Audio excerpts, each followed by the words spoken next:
لیکن میرے رسول پاک کا رویہ اس طرح کا تھا.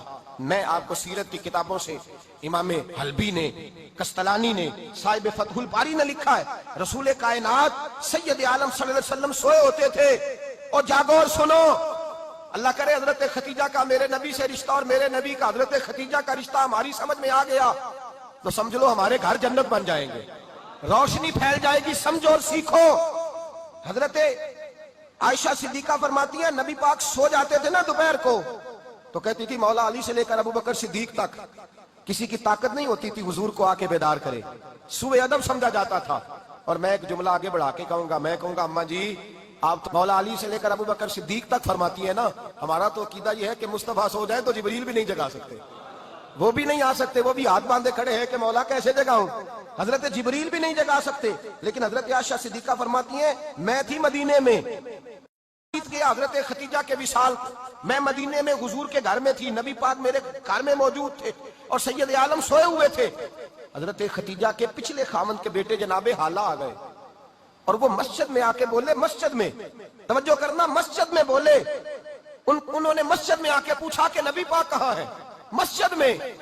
تو جناب عائشہ صدیقہ فرماتی ہیں حضور طامت سمیٹی، فوراً سر کے اوپر کپڑا رکھا. میں نے کہا حضور کہاں جا رہے ہیں؟ فرماتی ہے میں نے ایک دفعہ پوچھا تو حضور نے 3 دفعہ فرمایا میرا حالہ آ گیا ہے، میرا حالہ آ گیا ہے، میرا حالہ آ گیا ہے، خدیجہ کا بیٹا آ گیا ہے. میرے رسول پاک صلی اللہ علیہ وسلم نے بی بی کے رشتوں کا جو تقدس بیان کیا اس کو سمجھیے. فرمایا حالہ آیا ہے، بیدار ہو کے خود تشریف لے گئے. اور یہ تو حالہ تھے نا، بڑے بیٹے حضرت خدیجہ کے سب سے، ان کا نام ہند تھا. اور حضرت ہند سے کوئی بندہ تعارف پوچھتا نا، نبی پاک کا جو حلیہ ملتا ہے نا کتابوں میں، سیرت کی کتابوں میں، حضور کا مکھڑا کیسا تھا؟ مکھ چند بدر شاشانی ہے، متھے چمک دی لاٹ نورانی ہے، کالی زلف تے اک مستانی ہے، مخمور اکھی ہیں مد بریاں. یہ جو حضور کا حلیہ ملتا ہے نا، یہ حضرت ہند کا بیان کیا ہوا ہے. وہ بیان کیا کرتے تھے کہ نبی پاک کی آنکھیں کیسی تھی، حضور کے جلوے کیسے تھے. وہ بیان حضرت خدیجہ کے بیٹے ہیں. کوئی ان سے پوچھتا کہ بڑے راضی رہتے ہو، ہند بڑے راضی رہتے ہو، تو حضرت ہند کیسے راضی کیسے نہ رہوں، راضی کیسے نہ رہوں. میرے بھائی کا نام علی المرتضیٰ ہے، بہن کا نام فاطمہ الزہرا ہے، ماں کا نام خدیجہ الکبریٰ ہے اور باپ کا نام محمد مصطفیٰ ہے.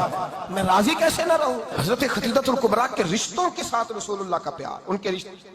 کنز المال میں حضرت عائشہ صدیقہ کی حدیث ہے. جناب عائشہ فرماتی ہیں دوپہر کو حضور آرام کرتے تو کوئی آیا نہیں کرتا تھا.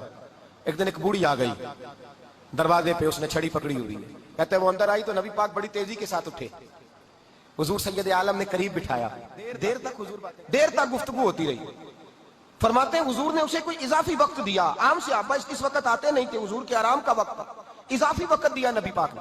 اور فرماتے ہیں جب وہ جانے لگی تو نبی پاک نے تحفے بھی عطا فرمائے. اور پھر ایک غلام سے، حضرت بلال سے یا کسی غلام سے فرمایا کہ ساتھ جاؤ اور گھر چھوڑ کر کے آؤ. نبی پاک صلی اللہ علیہ وسلم نے اعزاز دیا. حضرت عائشہ صدیقہ فرماتی ہیں دیر تک ملاقات بھی، تحفے بھی، انفرادی ملاقات. بعد میں نبی پاک صلی اللہ علیہ وسلم لیٹ گئے. میرے دل کے اندر خیال آیا کہ حضور جائیں گے اور جب رات کو واپس آئیں گے تو پھر میں پوچھوں گی کہ حضور یہ بی بی کون ہے، حضور اب آرام کر رہے ہیں. فرماتی ہیں میرا خیال تھا کہ یہ سوال شام تک میرے ذہن میں رہے گا کہ یہ کون ہے. آپ نے بڑا اعزاز دیا، دروازے تک چھوڑنے گئے. حضرت عائشہ صدیقہ فرماتی ہیں میں سوچ رہی تھی آرام کر رہے ہیں اور میں نے جیسے ہی نگاہ ڈالی تو حضور تو گہری سوچ میں گم ہے، نبی پاک سوچوں میں گم ہے اور آنکھیں کھلی ہوئی.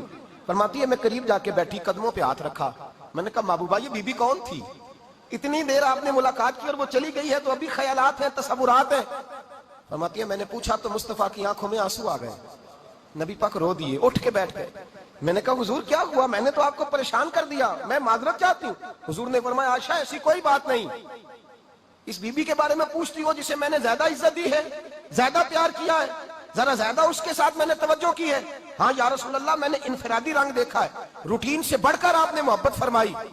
تو میرے مصطفیٰ نے فرمایا یہ جو عورت آئی تھی نا، جو میرے پاس بیٹھی رہی ہے، یہ میری زوجہ جناب خدیجہ کی سہیلی ہے، جناب خدیجہ کی سہیلی. فرمایا یہ مکے میں خدیجہ سے ملنے آیا کرتی تھی، خدیجہ اسے وقت دیتی تھی، پاس بٹھاتی تھی، کھانا کھلاتی تھی، دکھ سکھ سنتی اور تھوڑی غریب ہے. جب یہ جاتی تھی تو خدیجہ تحفے بھی دیتی تھی. فرمایا آج جب یہ آئی ہے تو خدیجہ کی یادیں تازہ ہو گئی.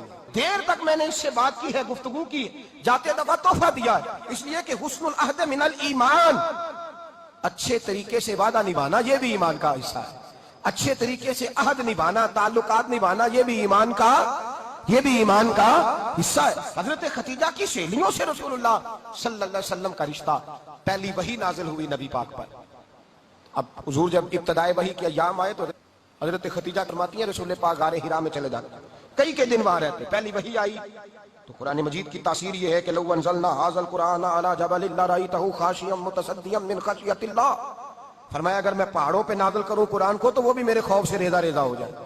اتنی تاثیر ہے۔ جب حضور کے قلب اطہر پر آیا تو نبی پاک کانپتے ہوئے گھر آئے، زملونی زملونی، مجھے چادر اڑاؤ چادر اڑاؤ۔ حضرت خدیجہ نے چادر دی، بیٹھ گئے، کہا خدیجہ آج کوئی آنے والا آیا ہے، اقرأ بسم ربک الذی خلق، یہ آیات اس نے مجھے دی ہیں اور میں بڑے خوف کے عالم میں ہوں۔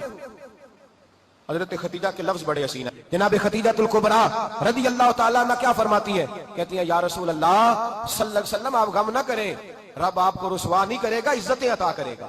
اور دلیل کیا ہے؟ حضرت خدیجہ فرمانے لگی دلیل یہ ہے کہ آپ غریبوں کی مدد کرتے ہیں، مسکینوں کا خیال رکھتے ہیں، اور محبوبہ کمزوروں کا بوجھ آپ اٹھاتے ہیں، عزت ہی عطا فرمایا کرتا ہے۔ حضرت خدیجہ الکبریٰ رضی اللہ تعالیٰ عنہ سب سے پہلے نبی پاک پہ ایمان لائی۔ بڑا مشکل ہوتا ہے، ہمارے جو فلسفے کے لوگ ہیں وہ کہتے ہیں بہت بڑا ولی اللہ بھی ہو تو بیوی اس کی مان جائے، یہ مشکل ہوتا ہے کام، یہ مشکل ہوتا ہے۔ حضرت خدیجہ الکبریٰ رضی اللہ تعالیٰ عنہ سب سے پہلے ایمان، اور کس طرح کا ایمان؟ کس طرح کا ایمان؟ ابن ماجہ میں روایت ہے، غور کرنا۔ حضرت قاسم نبی پاک صلی اللہ علیہ وسلم کے صاحبزادے، حضور کی 6 اولادیں، 4 بیٹیاں 2 بیٹے حضرت خدیجہ سے ہوئے، 4 بیٹیاں 2 بیٹے۔ دھوکہ دیتے ہیں بعض لوگ، کہتے ہیں حضرت خدیجہ کی ایک ہی بیٹی تھی۔ حضرت قاسم حضور کے بیٹے تھے، وہ وصال کر گئے۔ حضرت خدیجہ ابھی دودھ پلاتی تھی کہ شہزادے پردہ کر گئے۔ ایک دن گھر میں بیٹھی ہوئی تھی تو کہنے لگی یا رسول اللہ صلی اللہ علیہ وسلم میرے بیٹے قاسم کے حصے کا دودھ میرے وجود میں بھر آیا ہے، کاش میرا رب اتنا موقع دیتا کہ میرا بیٹا مدت رضاعت ہی پوری کر لیتا، وہ دودھ پی لیتا۔ نبی پاک نے فرمایا خدیجہ تو غم نہ کر، اللہ تبارک و تعالیٰ نے تیرے بیٹے کی مدت رضاعت جنت میں پوری کر دی ہے، جنت میں پوری کر دی ہے۔ اور نبی پاک نے اپنا اختیار بیان فرمایا ابن ماجہ میں، رسول پاک نے فرمایا اگر تو کہے تو میں یہاں بیٹھے بیٹھے تجھے تیرے بیٹے کی آواز سناؤں، عرض کروں رب کی بارگاہ میں ابھی تجھے سناؤں تیرے بیٹے کی بات، ابھی وہ جنت میں بولے۔ لطف نہیں آیا آپ کو اس بات کا؟ میں ابھی سناؤں تیرا بیٹا بولے گا جنت میں، آواز یہاں مکے میں آئے گی، سناؤں؟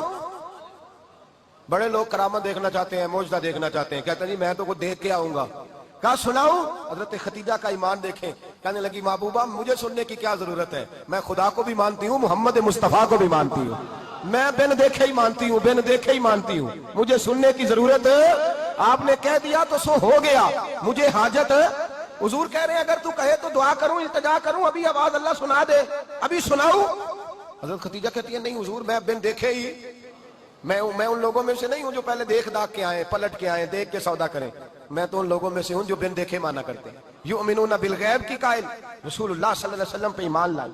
اور پھر نبی پاک صلی اللہ علیہ وسلم نے جیسا کہا حضرت خدیجہ نے ویسا کیا۔ اور حضرت عائشہ کی روایت ایسی بھی ملتی ہے، جناب عائشہ سے کسی نے پوچھا تھا کسی نے جنت کی نعمتیں بھی کھائی ہیں؟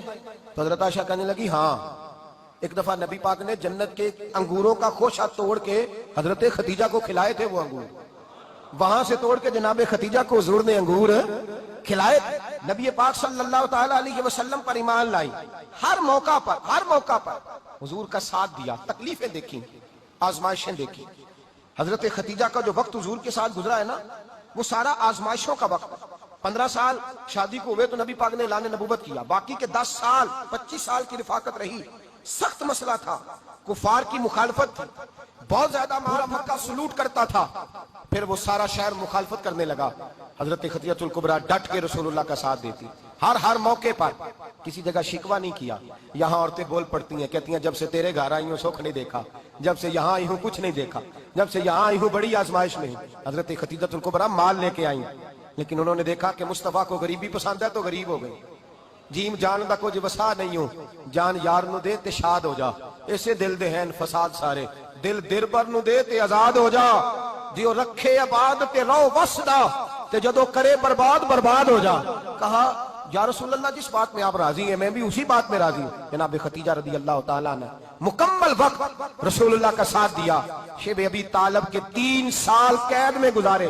جس عورت نے ساری زندگی مال دیکھا ہو، اعلیٰ سے اعلیٰ کھانا کھایا ہو، بڑے گھر میں وقت گزارا ہو، قیدی ہو کے وقت گزارا. اور آپ اگرچہ قریش میں سے تھی لیکن جس شاخ سے گزور تھے بنو ہاشم اس میں سے نہیں تھی آپ. حضرت خدیجہ رضی اللہ تعالی عنہا یہ کہہ سکتی تھی کہ یہ بائیکاٹ جو 3 سال مکے والوں نے کیا اور ایک چھوٹی سی وادی میں قید کر دیا ہے بنو ہاشم کو، تو یہ میرا بائیکاٹ نہیں ہے. نبی پاک صلی اللہ تعالی علیہ وسلم نے اجازت بھی دی کہ اگر تم چاہو تو علیحدہ رہ سکتی ہو، بائیکاٹ تو میرا ہے. لیکن حضرت خدیجہ نے کہا نہیں، تیرے قدموں میں رہوں، غیر کی ٹھوکر پہ نہ ڈال. جھڑکیاں کھاؤں کہاں چھوڑ کے صدقہ تیرا، اور تیرے قدموں میں جو ہے وہ غیر